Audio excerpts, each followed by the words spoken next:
What's up, everybody? Welcome to I'll Hang Up and Listen, your number one Sabres post-game show, coming to you live and in living color for almost every single Sabres game. Make it spotty here and there if they're on the West Coast, but for the most part, we're here with you, giving our live reaction after every single game, and it's always brought to you by Fatty Beer Company, Western New York's premier market and tap room with over 300 beers to choose from. Make sure you go check out Fatty Beer at any of their locations and tell them Two Goalies when Mike sent you. Make sure you check out their Fatty Beer 24 Beers of Christmas Advent calendar. I got one last year. I plan on getting one this year while supplies last. You have some incredible options in terms of your beers go in that box. So make sure you check them out. You can find them at Fatty Beer on Instagram and Twitter, fattybeer.com. And of course, Buffalo Logo apparel.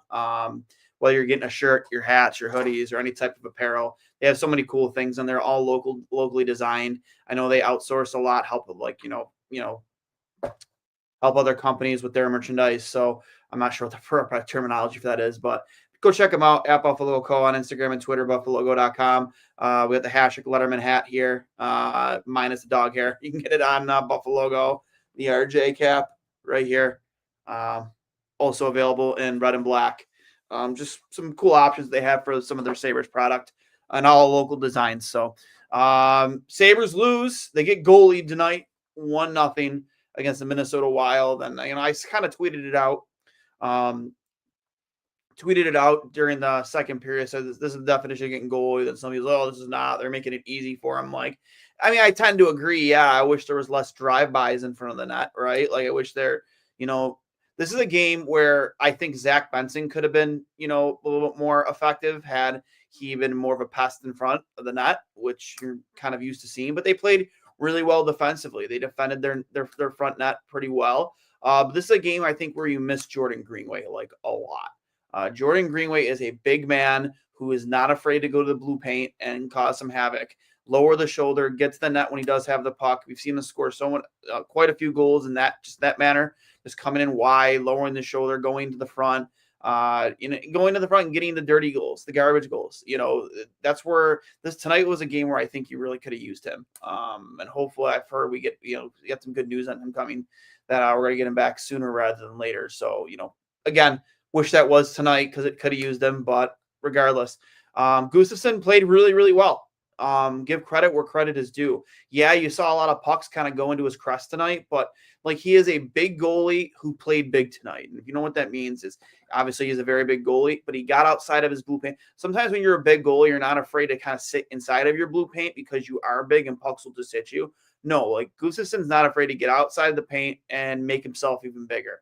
On that Tage Thompson shot there, where he was kind of alone in the slot. He may or may not have had Peterka. I thought Peterka was pretty well covered. And personally, if I'm Lindy Ruff, I want Tage Thompson taking that shot 10 times out of 10. He's got one of the most lethal shots in the National Hockey League. I want him taking that shot every single time. But Gustafsson he didn't have much to shoot at. He was outside of his blue paint. He's already a huge goaltender.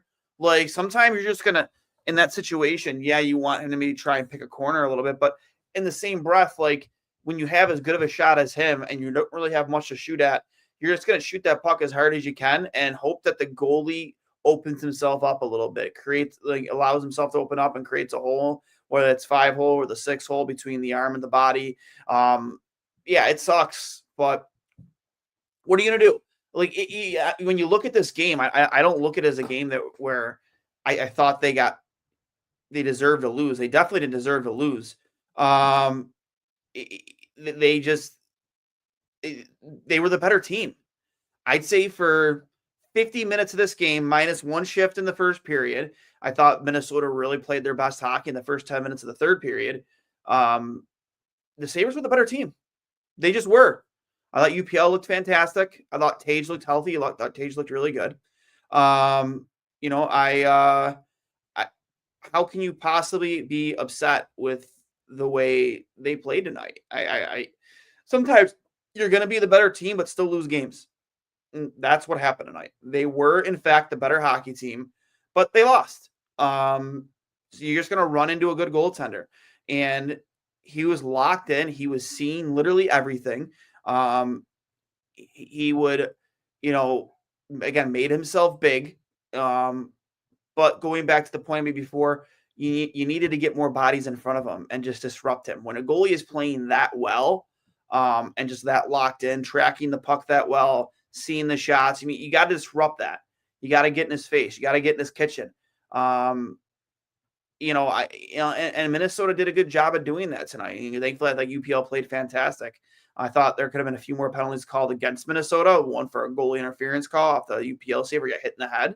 I don't think that's a debatable thing. I think UPL was, had a right to the ice he was in. He was in his blue paint and he made the save on his glove hand side, and guy continued to move forward, even though if he tried to avoid hitting UPL, it doesn't matter. He made contact. I thought it should have been penalty. There was a missed too many men penalty. I thought that.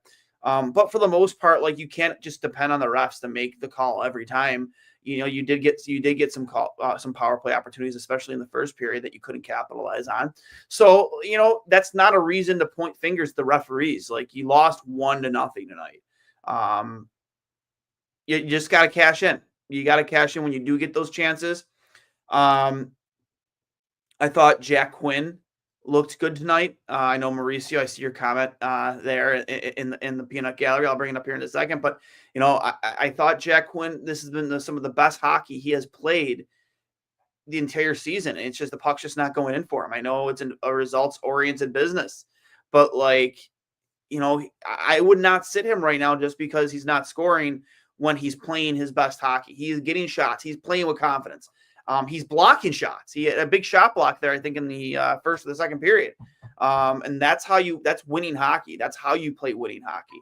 It sucks that we didn't win tonight, sure, but I don't like tipping my cap to another team when they beat us, but I mean, they played really solid defensively.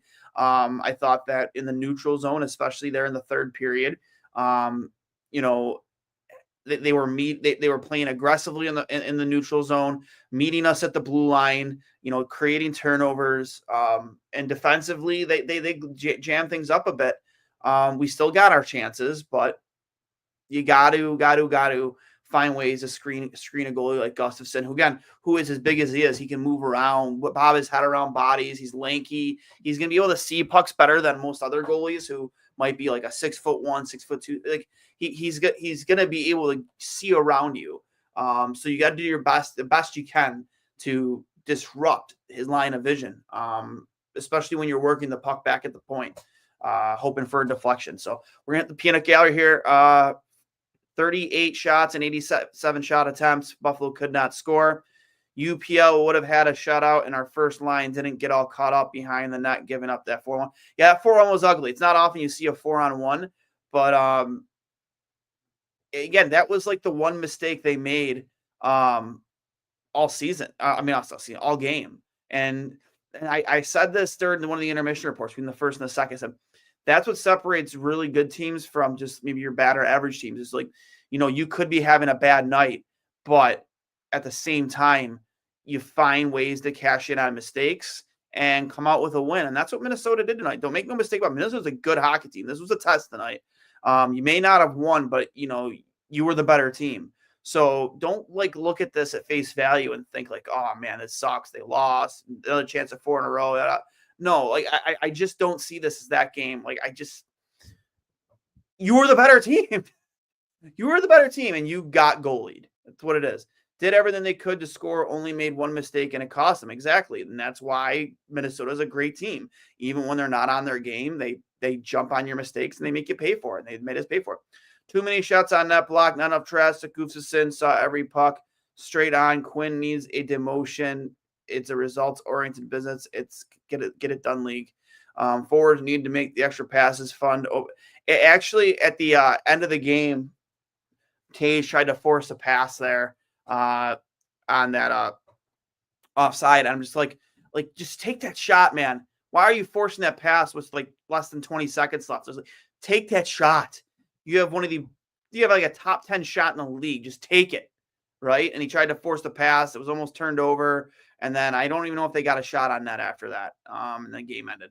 Streak ends at 3 wins again. Third time in a row, you've won 3 in a row, and you just can't get over that hump and get 4. Sure would be nice to have Kreider parking his ass in front of the net tonight. Seems like took 50 minutes to get bodies at the front of the net. Yeah, I mean, I know the rumors out there about Chris Kreider and Jacob Trouba and David Jiricek. But, this is the team we have right now. I don't see Chris Kreider waiving his no movement clause to come to Buffalo personally.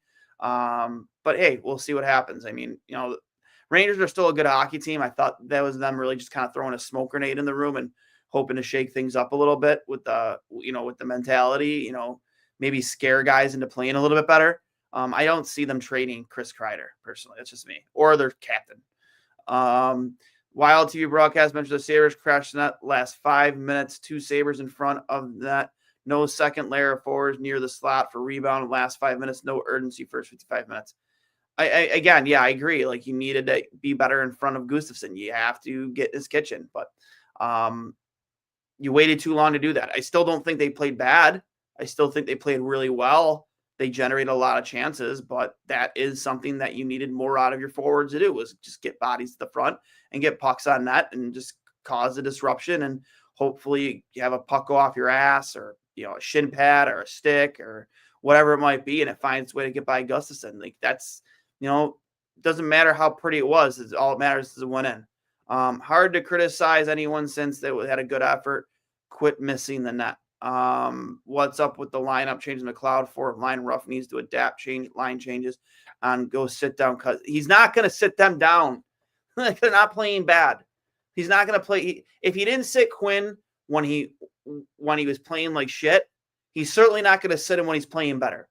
Like, the way Lindy sees this is the only way he's going to get out of this rut is by letting him play through it. He's letting him play through it. So I just don't see them sitting him. I just don't. They're going to sit Lafferty or Malenstein or, Kubal before they ever sit one of those three. It's just not going to happen, Mauricio. I wonder what would it have been if we got that second power play. Yeah, who knows? Duane, we need the second line depth. Scoring enough is enough. Quinn and Cousins are not the answers. First line, all scoring chances. That fucking sucked, full stop. Yeah, it did. Not a way to celebrate your Thanksgiving biggest party night of the year, or so I'm told. Power play unit is stagnant. Same old Thompson one-timer. Even Wild TV broadcaster mentioned power play unit telegraphs passes and shots.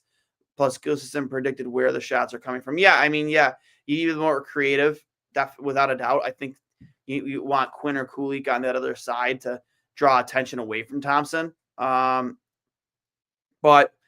again, even with all the, like, Thompson was getting that shot off quite a bit on the power play, and yeah, Gustafsson was reading it well. But sometimes it doesn't matter if the goalie reads it well. Like, how often have you seen Ovechkin score from that same spot over and over and over and over? Goalie's over in time outside of his paint, but he just blows it by him anyway.